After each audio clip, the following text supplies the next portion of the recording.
গোটেইকেইটা নিযুক্তিৰ এটা হলমাৰ্ক হল মেৰিট, মেধাৰ ভিত্তিত নিযুক্তি।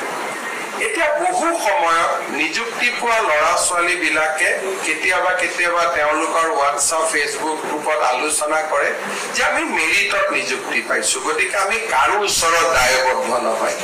মই কথাটো ওলোটাকৈ কম যে ৰাজনৈতিকভাৱে নিযুক্তি দিব আটাইতকৈ সহজ, কাৰণ আজি যদি ইয়াত বহি থকা 200 জন মানুহৰ পৰা মই 5-5 লাখ টকালৈ নিযুক্তি দিলোহেঁতেন, মোৰ দুই ধৰণে উপকাৰ হয়। এটা, মোৰ দলৰ কাৰ্যকৰ্তাসকলক নিযুক্তি দিব পাৰিলোহেঁতেন আৰু 5-5 লাখ টকাও ঘৰত আহিলেহেঁতেন।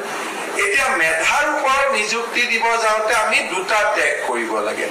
এটা ত্যাগ কৰিব লাগে যে আমি টকা পইচা যিটো লক্ষী ঘৰত আহিব লাগিছিল তাক বিদায় দিব লাগে, যে আমাক লক্ষী নালাগে, আমাক সৰস্বতী লাগে। প্ৰথম আমি লক্ষীক বিদায় দিব লাগে।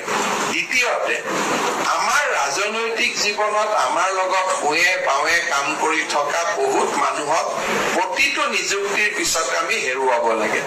আজি আমাৰ লগত যিমানবোৰ ইঞ্জিনিয়াৰ আছিলে মোৰ সমষ্টিত, জয়ন্ত মলবৰুৱা সমষ্টিত, অশোক সিংগালৰ সমষ্টিত, আমাৰ যদি কোনোবা কাৰ্যকৰ্তাৰ ঘৰত ল'ৰা ইঞ্জিনিয়াৰ হৈছে, ইণ্টাৰভিউ দিছে, কাগজখন দি থৈ গৈছিল, চাকৰি দিব পৰা নাই, আজি যেতিয়া মই কথাখিনি কৈ গৈ আছো তেওঁৰ ঘৰত বিজেপিৰ পৰা পদত্যাগ পত্ৰখন লিখি আছে। দুইটা কাম একেলগে হৈ আছে সমান্তৰাল ভাৱে, যে আমি কিয় বিজেপি কৰিব লাগে।